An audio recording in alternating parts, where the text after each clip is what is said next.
मरने से पहले दादाजी ने अपने पास रखी 100 अरब की बचत और 3 माचिस की तीलियां बाहर निकालीं। फिर उन्होंने मुझसे और यांग डी से कहा कि हम दोनों इनमें से सिर्फ एक चीज चुन सकते हैं। अपने पिछले जन्म में मैंने एक पल की भी देर नहीं की, मैंने सीधे 100 अरब की विरासत चुन ली, जबकि यांग डी के हिस्से में सिर्फ 3 माचिस की तीलियां आईं। लेकिन किसे पता था कि उन 3 तीलियों में इच्छाएं पूरी करने की शक्ति छिपी हुई थी। जैसे ही वह एक तीली जलाकर कोई विश मांगता, वह विश सच हो जाती। यांग डी हमारे माता पिता से नफरत करता था, क्योंकि उन्हें हमेशा लगता था कि वे मुझ पर ज्यादा प्यार लुटाते हैं। इसलिए सबसे पहले उसने यही विश मांगी कि हमारे माता पिता की दर्दनाक मौत हो जाए। उसी पल पिताजी को अचानक हार्ट अटैक आया और उनकी मौत हो गई, जबकि माँ अस्पताल जाते समय ट्रेन की टक्कर से उछलकर दूर जा गिरी और वहीं मर गईं। मैं गुस्से में रसोई से चाकू उठाकर सीधे यांग डी के पास हिसाब चुकता करने पहुंचा, लेकिन वह सिर्फ तिरस्कार से हंसा। दूसरी माचिस जलाई और विश मांगी कि मुझे म्यांमार के एक कंपाउंड में तस्करी करके ले जाया जाए, जिंदा चीर दिया जाए और बेहद दर्दनाक मौत मिले। मैं डर से कांप उठा। मैंने अपनी सारी बचत निकाल दी, 1000 से भी ज्यादा बॉडीगार्ड्स रख लिए और अपनी सुरक्षा इतनी कड़ी कर दी कि किसी के लिए भी मेरे पास पहुंचना असंभव होना चाहिए था। लेकिन फिर एक रात अचानक सभी बॉडीगार्ड्स बिल्कुल एक ही समय पर बेहोश होकर गिर पड़े। आखिरकार मुझे फिर भी अगवा कर लिया गया, म्यांमार के उस कंपाउंड में घसीट कर ले जाया गया जहां मुझ पर कल्पना से भी ज्यादा भयानक अत्याचार किए गए और अंत में वहीं मेरी मौत हो गई। जब मैंने दोबारा आंखें खोलीं तो मैं उसी दिन वापस आ चुका था जिस दिन विरासत बांटी जा रही थी। दादाजी कांपते हाथों से 3 माचिस की तीलियां निकाल रहे थे और उनकी कमजोर आवाज गूंजी, ये 100 अरब की विरासत और ये 3 माचिस की तीलियां, तुम दोनों भाइयों में से हर कोई सिर्फ एक चीज चुन सकता है। बिन, तुम बड़े भाई हो, इसलिए पहले तुम चुनो। मेरे पूरे शरीर में एक झटका दौड़ गया। उसी पल मुझे एहसास हुआ कि मैं सचमुच दोबारा जन्म लेकर वापस आ गया हूँ। पिछले जन्म में अपने परिवार की दर्दनाक मौत याद आते ही मैंने तुरंत अपने माता पिता की ओर देखा। वे दोनों बिल्कुल सुरक्षित मेरे पास खड़े थे, मुस्कुरा रहे थे और मुझे हौसला देते हुए सिर हिला रहे थे। इस बार मैंने बिल्कुल भी देर नहीं की। मैंने 3 माचिस की तीलियां चुन ली। पूरा कमरा वहीं स्तब्ध रह गया। क्या गुबिचौं पागल हो गया है? ये तो बस 3 साधारण माचिस की तीलियां हैं, सोने की छड़ें नहीं। और 100 अरब की पूरी विरासत वह अपने गोद लिए हुए छोटे भाई को दे रहा है। ऐसे समय पर संत बनने का नाटक कर रहा है। अगर इसे चुनना नहीं आता तो मुझे चुनने दो। दादाजी ने अविश्वास से मेरी तरफ देखा। क्या तुमसे गलती से गलत चीज चुन ली गई? तुम्हारे पिता का स्टार्टअप अभी अभी शुरू हुआ है और तुम्हारी माँ की तबीयत भी काफी समय से ठीक नहीं रहती। इस समय तुम्हारे परिवार को सबसे ज्यादा पैसों की जरूरत है। अच्छे बच्चे, मैं जानता हूँ कि तुम दयालु हो और हमेशा अपने छोटे भाई के बारे में सोचते हो, लेकिन अगर तुम विरासत ले भी लेते तो बाद में उसका आधा हिस्सा उसे दे सकते थे। इतना बड़ा त्याग करने की कोई जरूरत नहीं है। मैंने बिना जरा भी हिचकिचाए जवाब दिया। मुझे 3 माचिस की तीलियां ही चाहिए। मेरे छोटे भाई ने बचपन में ही अपने माता पिता खो दिए थे। उसकी जिंदगी मेरी जिंदगी से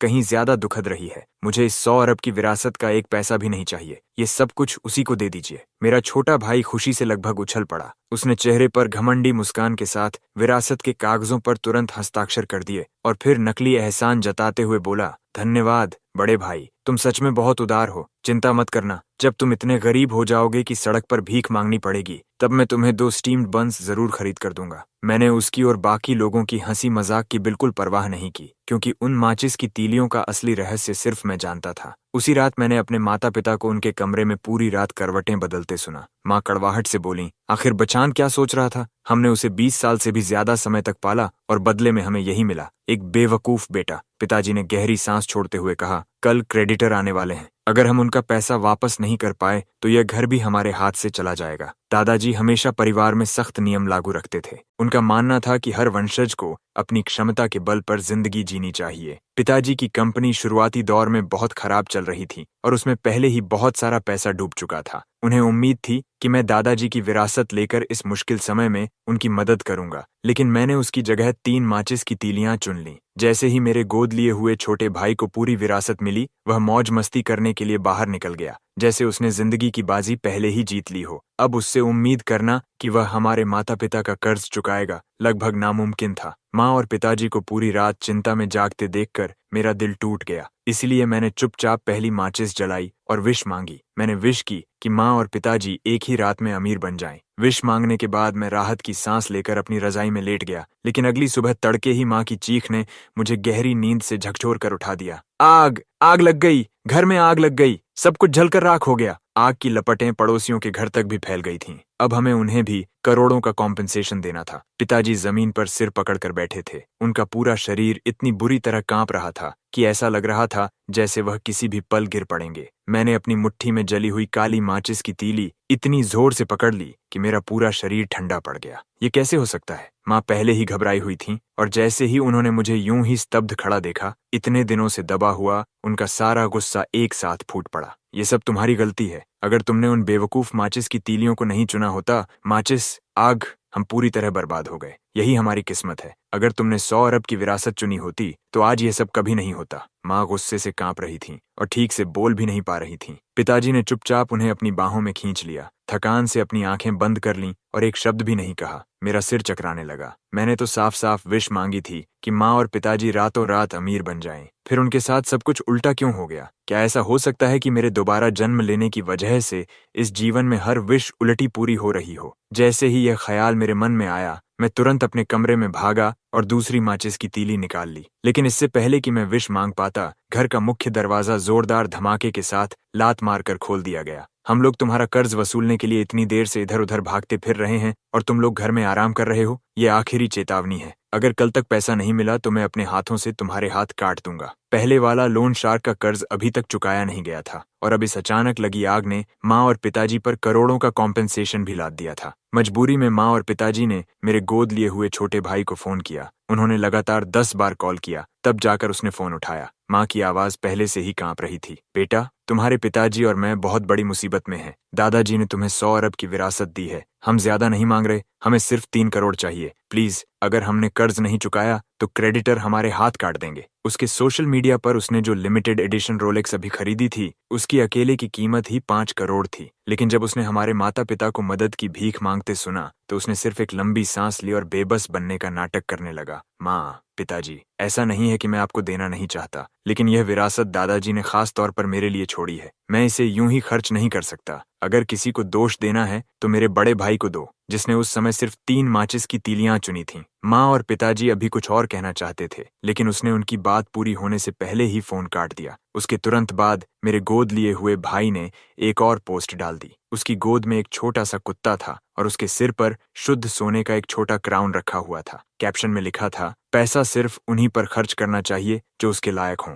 ये देखकर माँ और पिताजी गुस्से से पूरे कांपने लगे। अगले दिन लोन शार्क का पैसा चुकाने के लिए मैंने बचपन से जमा किए हुए अपने सारे स्नीकर्स बेच दिए, यहाँ तक कि अपना मोबाइल भी बेच दिया और उसकी जगह कुछ 100 युएन का एक सेकंड हैंड फोन खरीद लिया। माँ ने अपनी शादी के सारे गहने बेच दिए और पिताजी ने कार भी बेच दी। बहुत मुश्किलों के बाद हम किसी तरह कई मिलियन युएन इकट्ठा कर पाए। पिताजी की कसकर सिकुड़ी हुई भौहें आखिर थोड़ी ढीली पड़ी। इतना पैसा शायद कल का लोन शार्क का भुगतान करने के लिए किसी तरह काफी हो जाएगा। माँ भी थोड़ी शांत हुई। फिर उन्होंने मेरी तरफ देखा और गंभीरता से बोली, बेकन, आज सुबह मैं अपनी भावनाओं पर काबू नहीं रख सकी और सारा गुस्सा तुम पर निकाल दिया। मुझे पता है कि इसमें तुम्हारी कोई गलती नहीं थी। मुझे माफ कर दो। माँ तुमसे माफी मांग रही है। मेरी नाक भर आई और मेरी आंखों से आंसू निकलने ही वाले थे। शायद सच में मुझसे गलत चुनाव हो गया था। ठीक है, जाने दीजिए। जो हो गया सो हो गया। पैसा मर चुका है, लेकिन इंसान अभी जिंदा है। अगर उस 100 अरब की दौलत को खोकर हमें उसका असली चेहरा देखने को मिल गया तो शायद यह सौदा इतना बुरा भी नहीं था। किसने सोचा था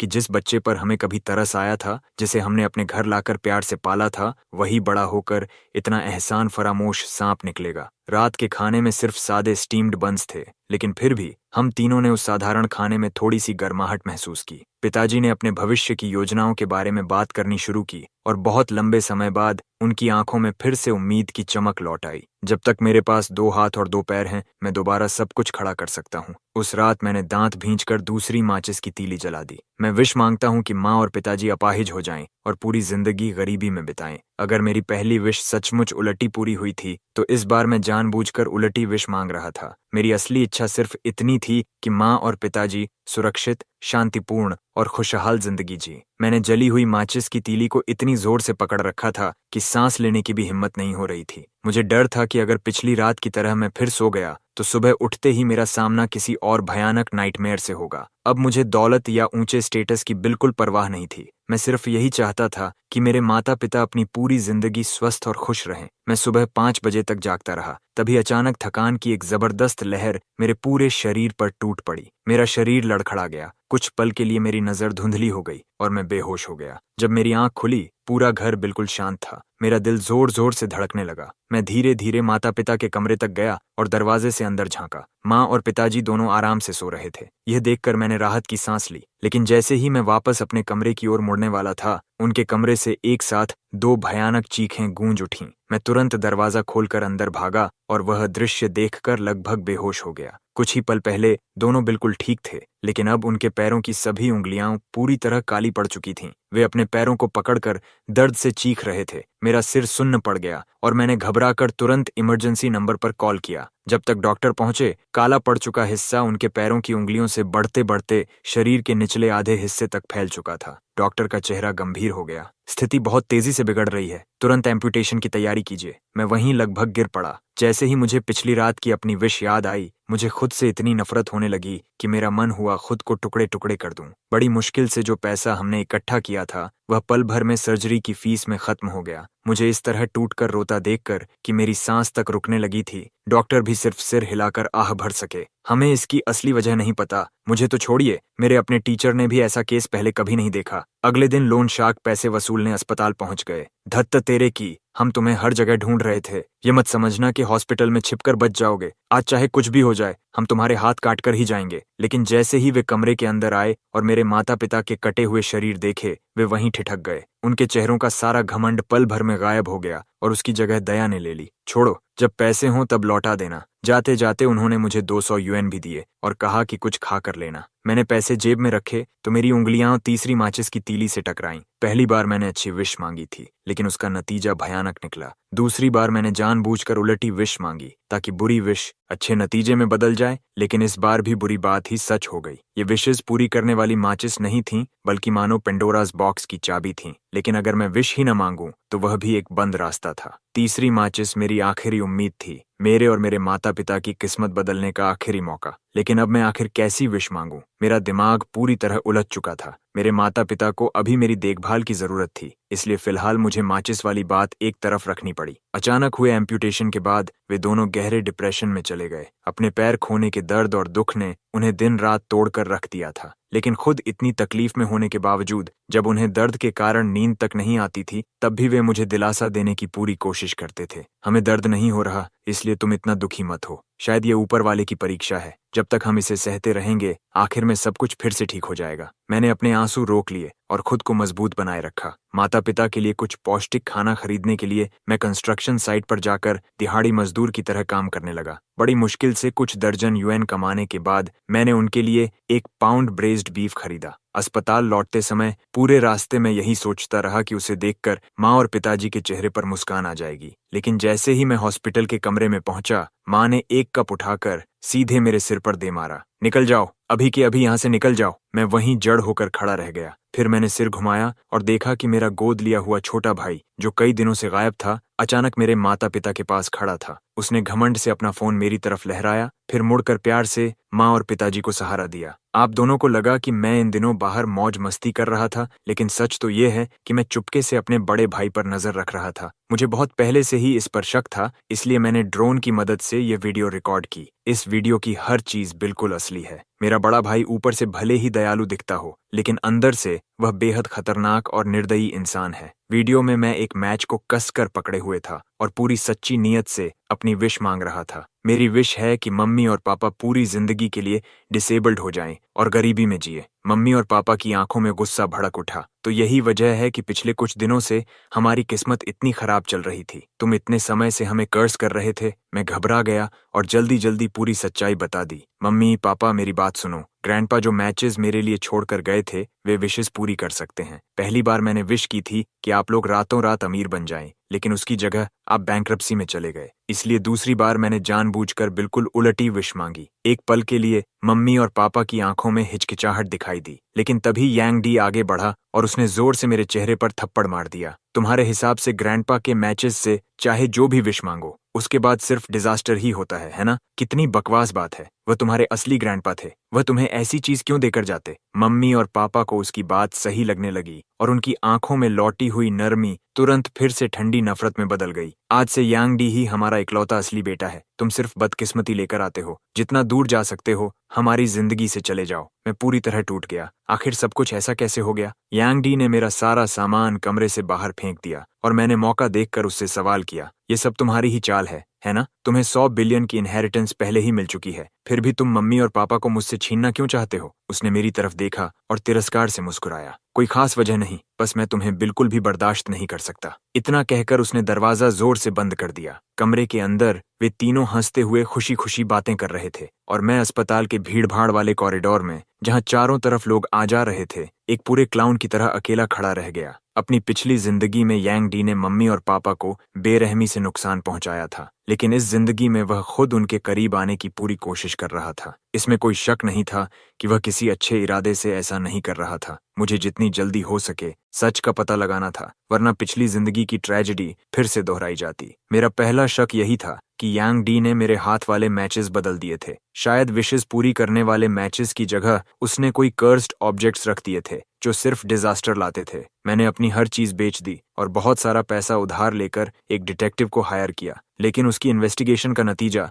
मुझे पूरी तरह तोड़ गया। वे तीनों मैचेस सचमुच ग्रैंडपा ने ही मेरे लिए छोड़े थे। यांग डी ने उन्हें कभी छुआ तक नहीं था। बदलना तो बहुत दूर की बात थी। मैं डिटेक्टिव को और इन्वेस्टिगेशन करने के लिए पैसे देना चाहता था, लेकिन उसने साफ मना कर दिया। तुमने सिर्फ 3 मैचेस की इन्वेस्टिगेशन करवाने के लिए उधार लेकर मुझे हायर किया। क्या तुम पागल हो? मेरी अजीब हरकतों की वजह से पूरे डिटेक्टिव सर्कल ने मुझे ब्लैकलिस्ट कर दिया। जब साइंस कोई जवाब नहीं दे सकी तो मेरे पास सुपरनैचुरल का सहारा लेने के अलावा कोई रास्ता नहीं बचा। मैंने ऑनलाइन कई पोस्ट्स किए और देखते ही देखते उन्होंने बड़ा हंगामा मचा दिया। फिर एक बहुत सम्मानित मास्टर ने खुद मुझसे संपर्क किया और कहा कि वह मेरी फ्री में मदद करेंगे। मैं खुशी से झूम उठा और उसी रात उनके पास पहुंच गया। मेरी पूरी कहानी सुनने के बाद मास्टर की आंखें भी आंसुओं से लाल हो गईं और उन्होंने अपनी छाती थपथपाकर वादा किया कि वह मेरी जरूर मदद करेंगे। लेकिन उन्होंने उन मैचेस को बहुत देर तक बार बार हर तरफ से देखा, फिर भी उन्हें उनमें कोई गड़बड़ी नहीं मिली। आखिर में वह सिर्फ मुझे यही कहकर दिलासा दे सके कि बुरे लोगों को एक दिन हेवन जरूर सजा देता है। अगर समस्या मैचेस में नहीं थी तो क्या समस्या मुझ में थी? लेकिन कुछ ही हफ्ते पहले मेरा पूरा मेडिकल एग्जामिनेशन हुआ था।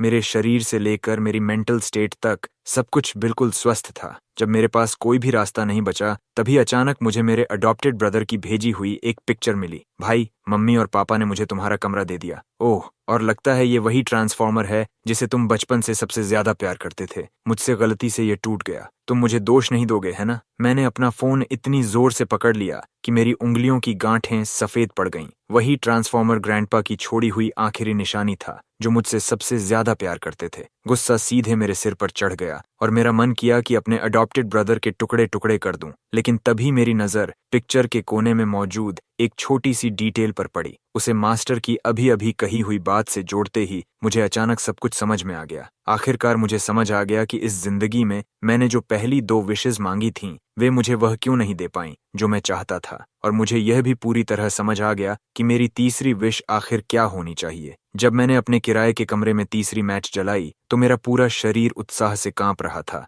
मुझे यकीन ही नहीं हो रहा था कि सच्चाई इतने समय से मेरे इतने करीब थी, फिर भी मुझे उसे समझने में इतना समय लग गया। जैसे ही मैच पूरी तरह जलकर बुझी, मेरी नजर खिड़की के बाहर एक लाल डॉट पर पड़ी जो एक पल के लिए चमका। जैसा मैंने सोचा था, मेरा अडॉप्टेड ब्रदर अब भी ड्रोन के जरिए मेरी निगरानी कर रहा था। मैंने बिल्कुल शांत रहकर जली हुई मैच स्टिक की एक फोटो खींची और उसे भेज दी। मैंने अपनी तीसरी विश मांग ली है। कुछ ही दिनों में तुम मुझसे अपनी जान की भीख मांगोगे। उसने जवाब में सिर्फ एक आई रोल इमोजी भेजा। मेरा उससे बहस करने का कोई इरादा नहीं था, इसलिए मैं बिस्तर पर लेट गया और गहरी नींद में सो गया। उस रात मैंने बहुत लंबे समय बाद सबसे सुकून भरी नींद ली। मुझे पूरा विश्वास था कि जब मैं जागूंगा तो मेरे सामने एक खुशहाल और पूरा जीवन मेरा इंतजार कर रहा होगा। लेकिन जब आखिरकार मेरी आंख खुली तो मेरे सामने खड़ा इंसान मेरा अडॉप्टेड ब्रदर था। मैं खुशी से भर उठा। मैंने कभी नहीं सोचा था कि मैच इतनी जल्दी मेरी विश पूरी कर देगी। तो तुम इतनी जल्दी मुझसे रहम की भीख मांगने आ गए? इतने साल हम भाई रहे हैं, इसीलिए अगर तुम ग्रैंडपा की इनहेरिटेंस का आधा हिस्सा मुझे दे दो तो मैं इस बात को यहीं खत्म कर दूंगा।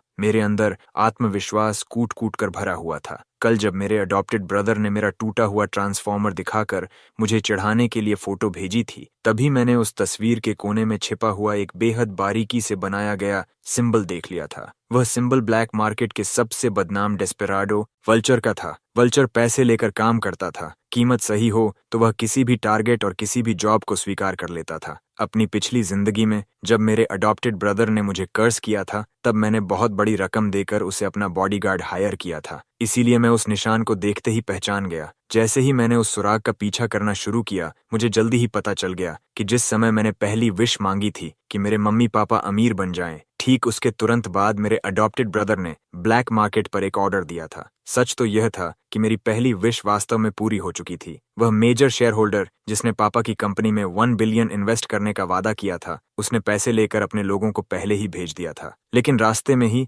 मेरे अडॉप्टेड ब्रदर द्वारा हायर किए गए मर्सिनरीज ने वह पूरी रकम लूट ली। इतना ही नहीं, मेरे मम्मी पापा के घर से जुड़ी वह भीषण फायर भी वल्चर का ही काम थी। पहली मैच ने सचमुच मेरी विश पूरी की थी। बेवकूफ मैं था जिसने अपने अडॉप्टेड ब्रदर की बातों में आकर यह मान लिया कि विशेस उल्टे तरीके से पूरी होती हैं। इसलिए दूसरी बार मैंने जानबूझकर बिल्कुल उलटी विश मांगी। लेकिन मैचेस को इस बात से कोई फर्क नहीं पड़ता था कि विश अच्छी है या बुरी। मैं जो भी विश मांगता, मैच उसे पूरा कर देती। यही वजह थी कि दूसरी बार मेरे मम्मी पापा सचमुच डिसेबल्ड हो गए। मास्टर का मतलब भी यही था जब उन्होंने कहा था कि मैचेस में कोई समस्या नहीं है। सच्चाई जानने के बाद मैंने पूरी उम्मीद और विश्वास के साथ अपनी तीसरी विश मांगी थी, और जैसा मैंने सोचा था, अगले ही दिन मेरा अडॉप्टेड ब्रदर खुद मुझे ढूंढता हुआ आ गया। मैं घमंड से भरा खड़ा था, उसके मुझसे रहम की भीख मांगने का इंतजार कर रहा था। लेकिन यांग डी की आंखों में अजीब सी खिल्ली उड़ाने वाली मुस्कान थी, जैसे उसे बहुत मजा आ रहा हो। उसने आराम से एक मिरर मेरी तरफ बढ़ा दिया। भाई, मुझे सच में जानने की बड़ी उत्सुकता है। आखिर तुमने ऐसी कौन सी विश मांगी थी कि खुद को इतना डरावना बना लिया? एक पल में मेरे पूरे शरीर में भयानक डर दौड़ गया। मैंने घबराकर मिरर हाथ में लिया और जैसे ही उसमें अपना चेहरा देखा, मेरी चीख निकल गई और मैंने उसे दूर फेंक दिया। ये कैसे हो सकता है? नहीं, ये नामुमकिन है। मैं जरूर कुछ गलत देख रहा हूँ। मैं इस सच्चाई को मानने के लिए तैयार नहीं था, इसलिए मैंने नीचे फर्श पर टूटे हुए मिरर के टुकड़ों की तरफ देखा। लेकिन इस बार खून जमा देने वाली सच्चाई ने मुझे हथौड़े की तरह आकर मारा। मिरर अनगिनत टुकड़ों में टूट चुका था और हर एक टुकड़े में वही भयानक चेहरा मुझे घूर रहा था। कांपते हुए मैंने अपने चेहरे की त्वचा को छुआ। मेरी उंगलियों के नीचे लटकती हुई बूढ़ी और झुर्रियों से भरी स्किन महसूस होते ही मुझे इतनी घिन आई कि मुझे उल्टी होने वाली थी। सिर्फ एक ही रात में मैं किसी तरह 70 साल बूढ़ा हो चुका था। यह असंभव था। मैं तो विशेस के पीछे छिपा पूरा नियम समझ चुका था। फिर भी मेरी तीसरी विश क्यों नाकाम हो गई? यांग डी ने भी ऐसा चेहरा बनाया जैसे वह सच में हैरान हो। कितनी अजीब बात है। ये मैचेस इंसान की कोई भी विश पूरी कर सकती हैं,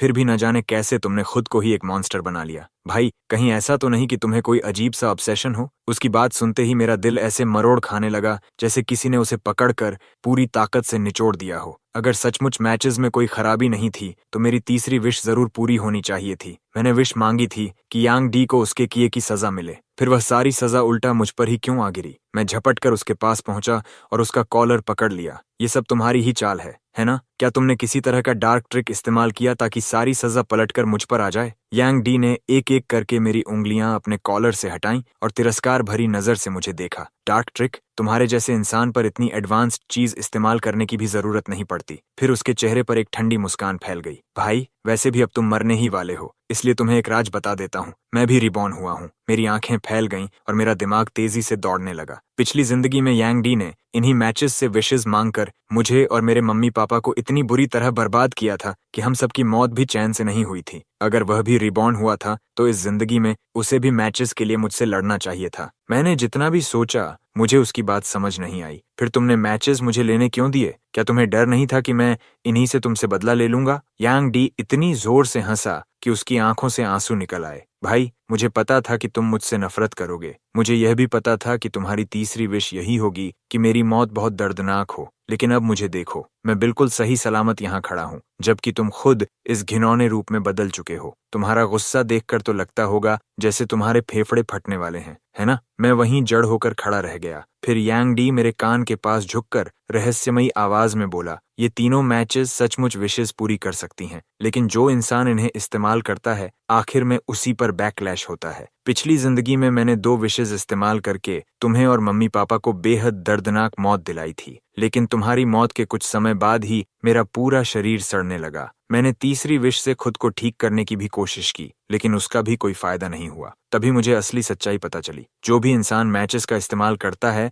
उसे बैकलैश जरूर झेलना पड़ता है। वह बोलते बोलते और भी ज्यादा एक्साइटेड होता जा रहा था। इसीलिए इस जिंदगी में मैंने जानबूझकर मैचेस तुम्हें लेने दिए। मैं सिर्फ यह देखना चाहता था कि तुम विशेस मांगो और फिर उसी बैकलैश का शिकार बनो जैसे पिछली जिंदगी में मैं बना था। तुम्हारा पूरा शरीर धीरे धीरे सड़ता रहेगा और तुम असहनीय दर्द में तड़पते हुए जिंदा रहोगे। यांग डी ने अपना फोन उठाकर मेरी बदहाल हालत की रिकॉर्डिंग शुरू कर दी और हंसते हुए बोला, भाई, अगले 10 सालों में आज जितने ठीक दिख रहे हो उससे बेहतर कभी नहीं दिखोगे। इसलिए तुम्हारी यह आखिरी ठीक ठाक शक्ल अच्छी तरह रिकॉर्ड कर लेता हूँ। आने वाले पूरे 10 सालों में तुम्हारे शरीर की हर चीज, हड्डियों से लेकर बालों तक, थोड़ा थोड़ा करके सड़ती जाएगी। हर दिन तुम असहनीय पीड़ा में जियोगे और अगर तुम सुइसाइड करने की कोशिश भी करोगे तब भी मर नहीं पाओगे। तुम्हें न ठीक से जीने दिया जाएगा और न ही मरने दिया जाएगा। पिछली जिंदगी में यही दर्द मुझे पागल बना चुका था, लेकिन चिंता मत करो भाई, इस जिंदगी में मैं तुम्हारे लिए सबसे अच्छे डॉक्टर्स हायर करूंगा और सबसे महंगी मेडिसिन खरीदूंगा। मैं ये सुनिश्चित करूंगा कि हर सेकंड,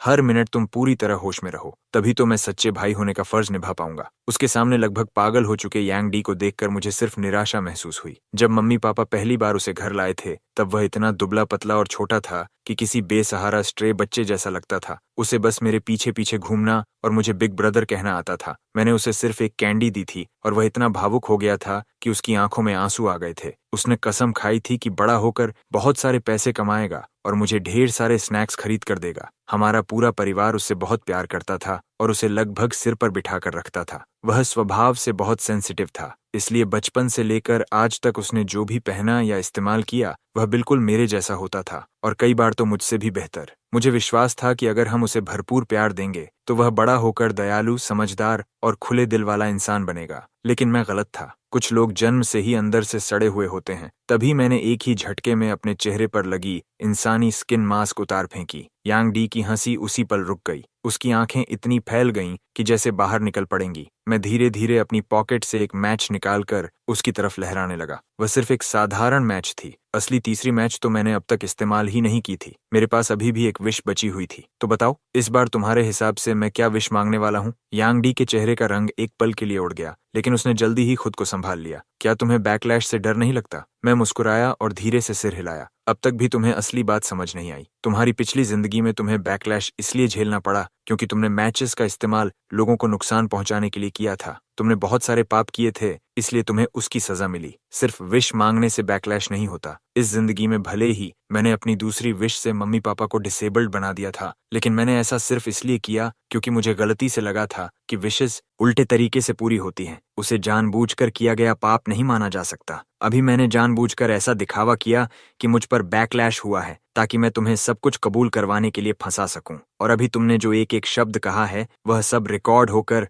मम्मी पापा के पास भेजा जा चुका है। अब वे तुम्हारा असली चेहरा देख चुके हैं और अब मैं इस तीसरी मैच का इस्तेमाल करके तुम्हें तुम्हारे हर अपराध की कीमत खून से चुकवाऊंगा। यांग डी ने एक तेज चीख मारी और मेरी तरफ झपट पड़ा। वह मैच मुझे दे दो। अगले ही पल हम दोनों के बीच जबरदस्त हाथापाई शुरू हो गई। वह पागल कुत्ते की तरह लड़ रहा था, बेतहाशा हाथ पैर चला रहा था और उसने पास रखी एक चेयर उठाकर पूरी ताकत से मेरे सिर पर दे मारी। एक जोरदार धमाके के साथ मैं जमीन पर गिर पड़ा और मैच मेरे हाथ से छूटकर थोड़ी दूर जा गिरी। यांग डी ने तुरंत उसे उठा लिया और जला दिया। मेरी विश है कि तुम्हारा पूरा शरीर सड़ जाए और तुम्हारी मौत बेहद दर्दनाक हो। मैंने भौहें सिकोड़ लीं। पिछली जिंदगी में तुम पहले ही दूसरों को कर्ज करने के लिए मैचेस का इस्तेमाल करके भयानक अंजाम भुगत चुके हो और अब इस जिंदगी में भी तुम फिर किसी को कर्ज करने की हिम्मत कर रहे हो। क्या तुम्हें बैकलैश का जरा भी डर नहीं है? यांग डी ने जानबूझकर नकली हैरानी से अपनी आंखें बड़ी कर लीं। तुम्हें कर्ज करूं? नहीं नहीं, मैं तुम्हें बिल्कुल भी कर्ज नहीं कर रहा था। मुझे तो लगा था कि ये मैचेस हमेशा उलटी विश पूरी करती हैं।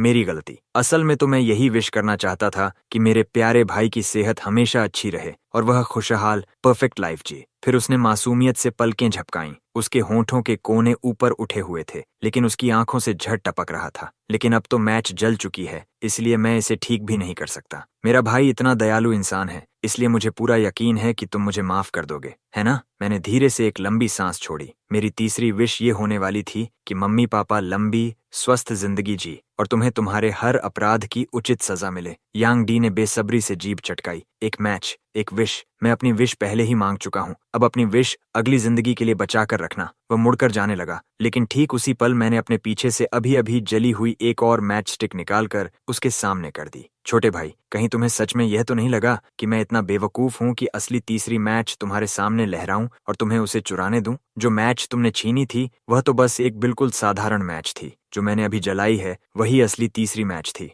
यांग डी का चेहरा उसी पल गुस्से से विकृत हो गया। तुमने मुझे धोखा दिया, सच में तुमने मुझे धोखा दे दिया। फिर उसके चेहरे पर शिकायत और आत्मदया के भाव आ गए। तुम बचपन से अपने मम्मी पापा के साथ एक खुशहाल परिवार में पले बढ़े। भाई, तुमने पूरी जिंदगी खुशियां देखी हैं, फिर तुम मेरे जैसे अनाथ को चैन से क्यों नहीं जीने देते? अगर मैंने ये बात पहले सुनी होती तो शायद मुझे फिर से उस पर तरस आ जाता, लेकिन अब मुझे सिर्फ घिन महसूस हो रही थी। कुछ लोग जन्म से ही एहसान फरामोश होते हैं। तुम उनके लिए चाहे जितना भी कर दो, उन्हें हमेशा यही लगेगा कि वह कम है। यांग डी ने दांत भींचकर गुर्राते हुए कहा, तो क्या हुआ अगर मैच तुम्हारे पास है? उसके बिना भी मैं तुम्हें ऐसी हालत में पहुंचा सकता हूं कि तुम खुद मौत की भीख मांगोगे। उसने तेजी से अपने फोन की स्क्रीन पर कई बार टैप किया। अगले ही सेकंड दरवाजे के बाहर से ब्लैक क्लोथ्स पहने हुए लोगों का एक बड़ा झुंड अंदर घुस आया। सबसे आगे चल रहा था ब्लैक मार्केट का सबसे बदनाम डेस्पेराडो वल्चर। यंग मास्टर, आपका क्या ऑर्डर है? यांग डी ने सीधे मेरी तरफ उंगली कर दी। मैंने सुना है लोगों को तोड़ने में तुम सबसे माहिर हो। तुम्हारे सामने सबसे मजबूत इंसान भी ट्रेनिंग के बाद कुत्ता बन जाता है। मैं चाहता हूं कि तुम मेरे भाई को अच्छी तरह टॉर्चर करो, जितना ज्यादा क्रूर हो सके उतना अच्छा। शुरुआत उसके चेहरे पर गैसोलीन डालकर उसे जलाने से करो। मुझे उसका वह सिडक्टिव चेहरा सबसे ज्यादा नफरत दिलाता है। सिडक्टिव?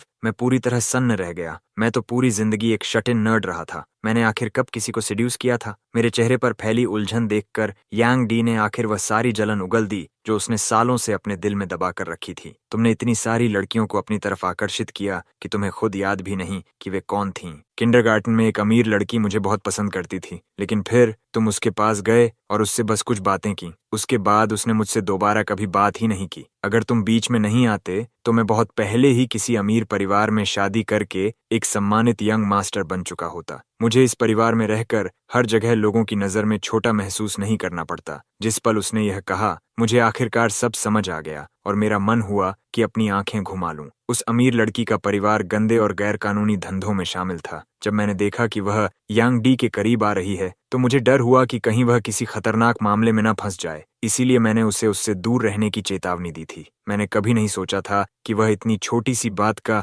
इतने सालों तक बदला अपने दिल में रखेगा। मैंने उसकी तरफ देखा और सपाट आवाज में कहा, क्या तुम्हें यह भी पता है कि बाद में उसके पूरे परिवार को चाइल्ड ट्रैफिकिंग के आरोप में गिरफ्तार कर लिया गया था? लेकिन यंग डी ने मेरी एक भी बात नहीं सुनी। उसके दिमाग में मैं हमेशा वही बड़ा भाई था जो उसे कभी सफल होते नहीं देख सकता था। जल्दी करो और मेरे भाई का चेहरा जला दो, वह चिल्लाया। काले कपड़ों वाले आदमी जोर से बोले और एक बड़ा सा गैसोलीन का ड्रम बाहर लाए, लेकिन अगले ही पल उसमें भरा सारा गैसोलीन यंग डी के ऊपर उड़ेल दिया गया। वह अविश्वास से चीख पड़ा, बेवकूफों, क्या तुम अंधे हो? मैंने कहा था मेरे भाई का चेहरा बिगाड़ो, मेरा नहीं। वल्चर, जो कुछ ही पल पहले उसके सामने झुक झुक कर बात कर रहा था, अचानक आगे बढ़ा और यंग डी के पेट में जोरदार लात मार दी। मैं दशकों से इस धंधे में हूँ और पहली बार किसी को मुझे मुफ्त में बेवकूफ बनाने की कोशिश करते देखा है। तुमने कहा था कि अगर मैं तुम्हारी मदद करूं तो मुझे सोने की ईंटों से भरा पूरा डिब्बा दोगे। मैंने सोचा था कि तुम कोई अमीर घराने के नौजवान हो, लेकिन आज पता चला कि उन सारी गोल्ड बार्स के अंदर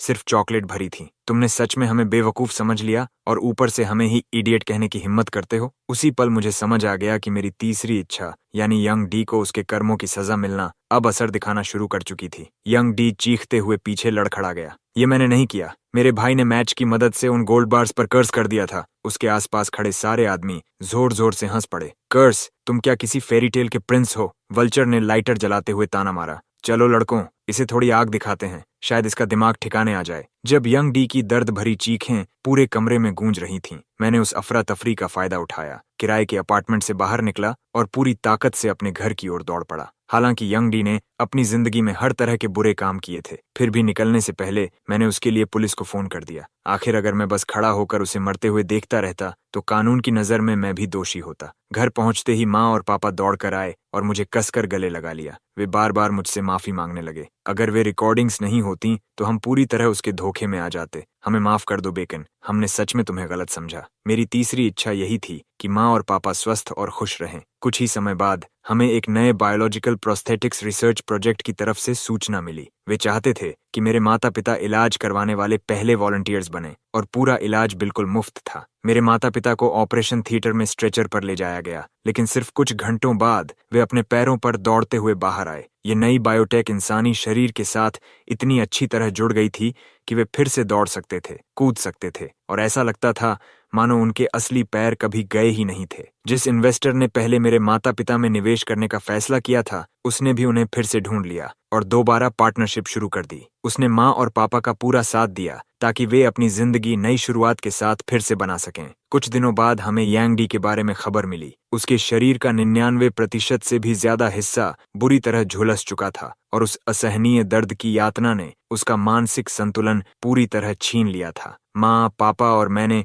बिना कुछ कहे तय कर लिया कि हम उससे मिलने नहीं जाएंगे। उसने हमें कभी अपना परिवार नहीं माना, इसलिए अब उसके पास जाकर ऐसी दया दिखाने का कोई मतलब नहीं था जिसकी उसने कभी कद्र नहीं की। कुछ महीनों बाद मेरे माता पिता की नई कंपनी सफलतापूर्वक स्टॉक मार्केट में लिस्ट हो गई और किस्मत ने भी उनका पूरा साथ दिया। सही समय पर सही मौका मिलने की वजह से उन्होंने न सिर्फ अपना हर कर्ज चुका दिया, बल्कि देखते ही देखते बहुत बड़ी दौलत भी कमा ली। दूसरी तरफ यांग डी अपने मुंह में पेन दबाकर एक के बाद एक माफी के पत्र लिखता रहा। वह कहता था कि वह नासमझ था। वह कहता था कि उसे अपनी गलती का एहसास हो गया है। वह हमसे एक और मौका देने की भीख मांगता रहा, लेकिन उसकी लिखी हर एक माफी सीधे कूड़ेदान में फेंक दी गई। हम सब दिल से सच्चाई जानते थे। यांग डी को अपने किए पर पछतावा नहीं था, उसे सिर्फ डर था। बीमारी और दर्द की कभी न खत्म होने वाली यातना के बीच यांग डी किसी तरह पूरे 3 साल तक जिंदा रहा। जब आखिरकार उसकी मौत हुई तो हमने उसका अंतिम संस्कार एक प्रोफेशनल कंपनी को सौंप दिया। मैंने सुना था कि उसके मरने तक उसके शरीर पर स्वस्थ मांस का एक भी टुकड़ा बाकी नहीं बचा था। कुछ जगहों पर तो सड़न इतनी गहरी हो चुकी थी कि हड्डियां तक साफ दिखाई देने लगी थीं। यंग डी की मौत के बाद दादाजी द्वारा उसके नाम छोड़ी गई 100 अरब की विरासत कानूनी रूप से मेरे नाम ट्रांसफर कर दी गई, लेकिन मैंने उस पैसे को यांग डी की तरह ऐशो आराम और फिजूल खर्ची में बर्बाद नहीं किया। मुझे अच्छी तरह पता था कि दादाजी और उनकी पीढ़ी ने उस समय बिजनेस की दुनिया में कितनी कठिन लड़ाइयां लड़ी थीं। उस धन का एक एक पैसा उनके खून, पसीने और अनगिनत त्याग से कमाया गया था। मैंने उस विरासत का आधा हिस्सा चैरिटी में दान कर दिया और बाकी आधे से एक लंबी अवधि की फाइनेंशियल प्लान तैयार की। कुछ और साल बीत गए। मेरे माता पिता देश के सबसे अमीर लोगों में शामिल हो गए। मैंने ग्रेजुएट स्कूल सफलतापूर्वक पूरा किया और अपनी इच्छा से कंपनी में सबसे निचले पद से काम शुरू किया। माँ और पापा बहुत पहले ही तय कर चुके थे कि भविष्य में परिवार की पूरी जिम्मेदारी मुझे ही संभालनी होगी और मैं ही उनका उत्तराधिकारी बनूंगा। इसलिए चाहे आगे कुछ भी हो, मैं हमेशा पूरी मेहनत करता रहूंगा। मैं न अपने माता पिता की उम्मीदों को टूटने दूंगा और न ही खुद को कभी निराश होने दूंगा।